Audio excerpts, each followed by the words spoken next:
तो आज बात करने वाले हैं हम हमारे नए चैप्टर की और नए टॉपिक की, जिसका नाम है मनी यानी कि मुद्रा। अब मुद्रा का अर्थ क्या होता है, डेफिनेशन क्या होती है, कार्य क्या होते हैं, महत्व क्या होते हैं, ये सारी चीजें हम पढ़ने वाले हैं। तो आज हम इसमें पढ़ेंगे कि मुद्रा जो है वो क्या होती है, उसका अर्थ क्या होता है, उसकी डेफिनेशन क्या होती है, और साथ में मुद्रा आई कहां से, मुद्रा का आविष्कार कैसे हुआ, ये चीज कुछ चीजें हम देखने वाले हैं। तो सबसे पहले मैं आपको बता देता हूं मुद्रा निकली कहां से, मुद्रा का जो प्रादुर्भाव है वो कहां से हुआ। तो देखिए मुद्रा का अर्थ, कार्य, महत्व, ये आज हमारा टॉपिक रहने वाला है, अर्थ, ठीक है ना। ये मेन आज हम देखने वाले हैं, ठीक है ना। इसके फंक्शन वगैरह और जो इंपोर्टेंस है वो हम नेक्स्ट लेक्चर में देखेंगे।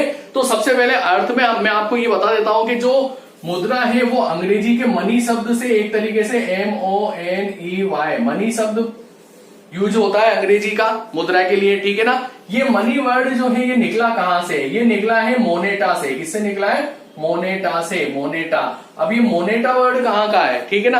तो ये जो मोनेटा वर्ड है ये है एक लेटिन वर्ड। कौन सा वर्ड है? Latin word. लेटिन वर्ड इसको बोलते हैं, लेटिन लैंग्वेज जो होती है ना उसका वर्ड कहलाता है मोनेटा, ठीक है ना। अब मोनेटा का अर्थ क्या होता है? मोनेटा जो है वो देवी जूनो का दूसरा रूप कहा जाता है। क्या कहा जाता है? देवी जूनो का दूसरा रूप, देवी जूनो का दूसरा रूप, ठीक है ना। ये चीज कहा जाता है। क्यों कहा जाता है? अब ये चीज आप समझना ध्यान से। देवी जूनो जो है प्राचीन रोम में, रोम जो है उस प्राचीन रोम में देवी जूनो का जो वो स्वर्ग का सुख देने वाला माना जाता है। क्या माना जाता है? स्वर्ग का सुख देने वाला, स्वर्ग का सुख देने वाला, स्वर्ग का सुख देने वाला माना जाता है, ठीक है ना। वहां के लोगों की ये मान्यता है, रोम के लोगों की। तो देवी जूनो के यहाँ पे रखी गई जो मुद्रा है, जो मनी है, वो भी एक तरीके से स्वर्ग का सुख देने वाली है, ये माना गया। और इसी से एक तरीके से मनी वर्ड का जो है वो प्रादुर्भाव माना जाता है, ठीक है ना। अब मनी होती क्या है, अर्थ क्या, कहां से निकली, ये मैंने आपको बता ही दिया है, ठीक है ना। अब होती क्या है, अर्थ क्या होता है, डेफिनेशन क्या होती है, ये हम देखने वाले हैं। वो देखने से पहले एक बहुत ही इंपॉर्टेंट चीज हमें देखनी है कि ये मुद्रा आई कहां से। देखिए पहले क्या होता था, पहले मुद्रा नहीं थी, मुद्रा का आविष्कार नहीं हुआ था। तो उस समय क्या होता था? उस समय होता ये था कि मेरे पास कोई अतिरिक्त वस्तु है जो मेरे यूज में आने के पास बच गई, और सामने वाले को अगर उसी वस्तु की जरूरत है तो वो मेरे से वो वस्तु ले लेगा, मुझे जो जरूरत है मैं उससे वो वस्तु ले लूंगा। यानी क्या होता था? एक्सचेंज होता था। किसका? कमोडिटी का, यानी वस्तु का, सेवाओं का, ठीक है ना। उसको हम बोलते हैं वस्तु विनिमय प्रणाली। क्या बोलते हैं? वस्तु विनिमय प्रणाली। तो वस्तु विनिमय प्रणाली पहले चलती थी, और फिर वस्तु का जो प्रणाली है, विनिमय प्रणाली, वो लुप्त होती गई, और फिर मुद्रा का प्रादुर्भाव हुआ। तो सबसे पहले हम यहाँ पे वस्तु विनिमय प्रणाली क्या होती है वो भी हम देख लेते हैं। उसके बाद इसके अर्थ और डेफिनेशन पे मैं वापस आपको ले जाऊंगा, ठीक है ना। तो यहाँ मैंने लिख रखा है वस्तु विनिमय प्रणाली। ये देखिए आप, हमारा जो टॉपिक होने वाला है वो है वस्तु विनिमय प्रणाली। अब वस्तु विनिमय प्रणाली होती क्या है? तो देखिए सीधी सी इसके वर्ड से आपको पता चल रहा है कि वस्तुओं का लेन देन। कौन करेगा वस्तुओं का लेन देन? कम से कम दो जने होंगे। तो मैंने यहां लिख रखा है दो व्यक्तियों के द्वारा परस्पर अतिरिक्त वस्तु या सेवा का जो लेन देन है वो कहलाता है वस्तु विनिमय प्रणाली। अब यहाँ पे अतिरिक्त क्यों बोला? क्योंकि जो मैं वस्तु का उत्पादन करूंगा या सेवा जो भी मेरे पास होगी, मेरे यूज में लेने के बाद जो बच जाएगी अतिरिक्त वस्तु, उसी को मैं एक तरीके से एक्सचेंज करूंगा दूसरी वस्तु से, ठीक है ना। तो वो कहलाता है वस्तु विनिमय प्रणाली। आपने अभी भी देखा होगा, वैसे लगभग ये लुप्त हो गई क्योंकि मुद्रा ने इसका स्थान ले लिया है, और मुद्रा की वजह से ये जो विनिमय है ये बहुत आसान हो गया है, वो मैं आपको बाद में बताने वाला हूं।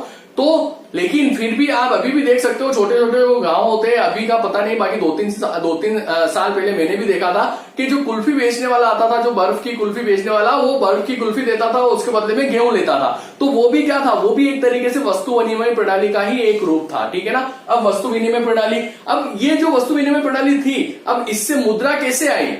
उसका ये कारण था कि जो वस्तु विनिमय प्रणाली थी उसमें बहुत सारी कठिनाइयां थी, कुछ डिफिकल्टीज थी, जिसकी वजह से वस्तु विनिमय प्रणाली जो है वो सही तरीके से बैठ नहीं पा रही थी। क्या डिफिकल्टीज थी वो मैंने यहाँ बता रखी है, आपको मैंने लिख रखी है, ध्यान से समझने की कोशिश करना, आपको समझ में आ जाएगा। देखिए सबसे पहली कठिनाइयों में जो सबसे पहली कठिनाई है वो दोहरे संयोग की कठिनाई। क्या चीज? दोहरे संयोग की कठिनाई। संयोग यानी कॉम्बिनेशन, यानी जो कॉम्बिनेशन है, मुझे जो वस्तु चाहिए वो मुझे मिले या ना मिले, है ना। जैसे फॉर एग्जांपल मैं कोई भी वस्तु, जैसे मान लो गेहूं बेचना चाहता हूं, गेहूं के बदले में मैं चाहता हूं चीनी। क्या चाहता हूं?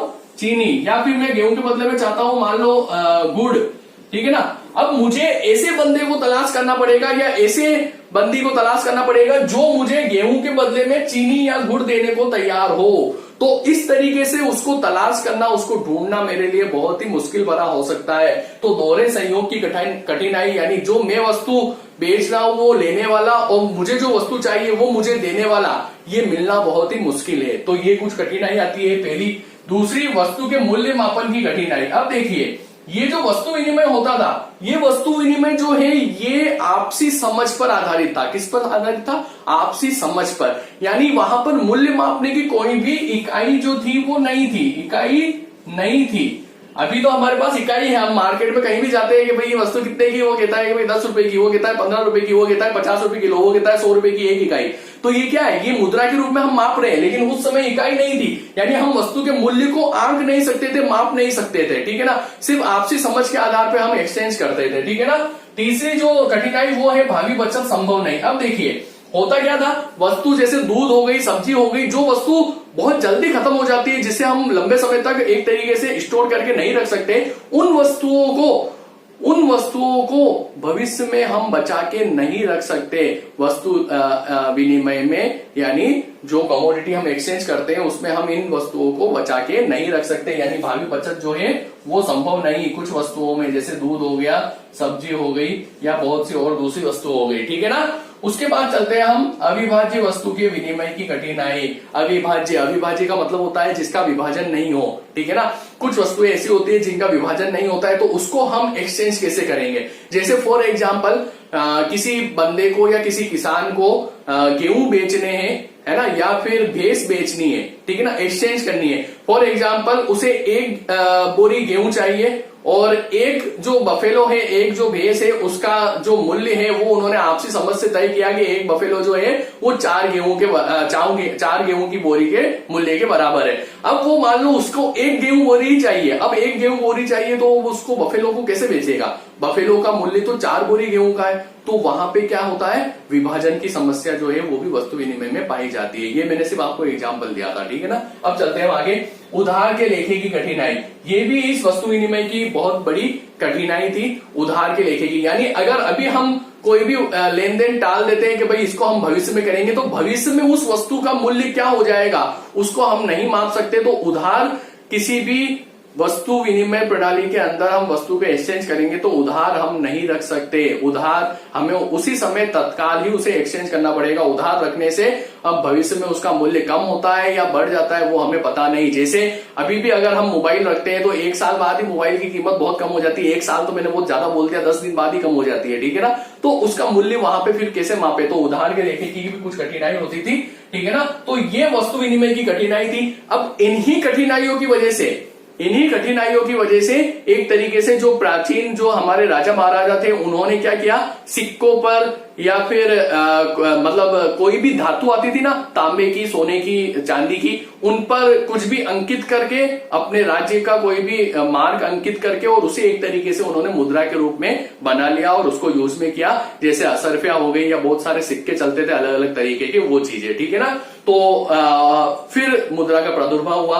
अब मुद्रा जो है उसका अर्थ देख लेते हैं हम, कहां से निकली वो मैं आपको बता चुका हूं। अर्थ में देखिए डेफिनेशन जो है इसकी वो बहुत सारी है। डेफिनेशन हम समझ जाएंगे तो इसका अर्थ लास्ट में हम आसानी से निकाल लेंगे।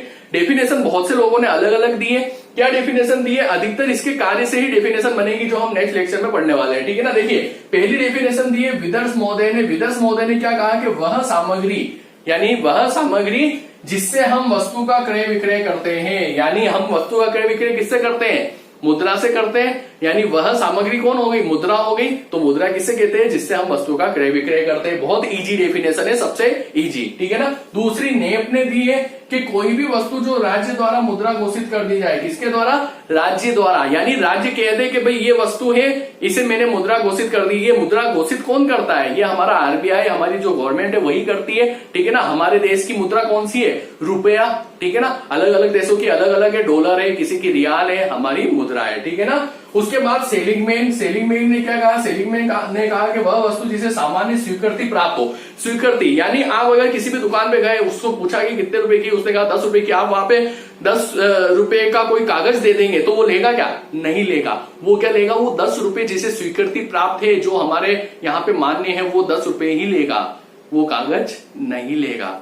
नेक्स्ट, किनले, वह वस्तु जो विनिमय के माध्यम के रूप में स्वीकार हो, यानी हम एक्सचेंज करें किसी भी चीज को तो उसके माध्यम के रूप में हम किसे काम में ले? मुद्रा को। तो वही वस्तु जो है, यानी वह वस्तु क्या कहलाती है? मुद्रा कहलाती है। तो समझ गए आप यहां पर। तो इसकी इन डेफिनेशन से अगर मैं आपको एक लास्ट बिल्कुल अच्छा सा अर्थ निकाल के बताऊं निष्कर्ष के रूप में, तो वह वस्तु या वह सामग्री जो विनिमय के माध्यम मूल्यों के मान के रूप में सामान्य रूप से स्वीकृत की जाती है या जिसे वैधानिकता हासिल हो, वो कहलाती है मुद्रा। यानी दो महत्वपूर्ण गुण होते हैं मुद्रा में, एक तो वैधानिकता और एक स्वीकृति। यानी वैधानिकता यानी कानूनी रूप से मान्य हो, और स्वीकृति यानी सब लोग उसे स्वीकार करें, ठीक है ना। तो ये कहलाती है मुद्रा। मुद्रा क्या होती है वो पता चल गया, डेफिनेशन कहां से निकली वो पता चल गया, विनिमय वस्तु विनिमय प्रणाली आपको पता चल गई। नेक्स्ट लेक्चर में हम देखने वाले हैं इसके फंक्शन और इसकी इंपॉर्टेंस, ठीक है ना। और आपको कोई भी दिक्कत हो व्हाट्सएप कीजिए, कमेंट बॉक्स में लिखिए। आज के लिए इतना ही, धन्यवाद।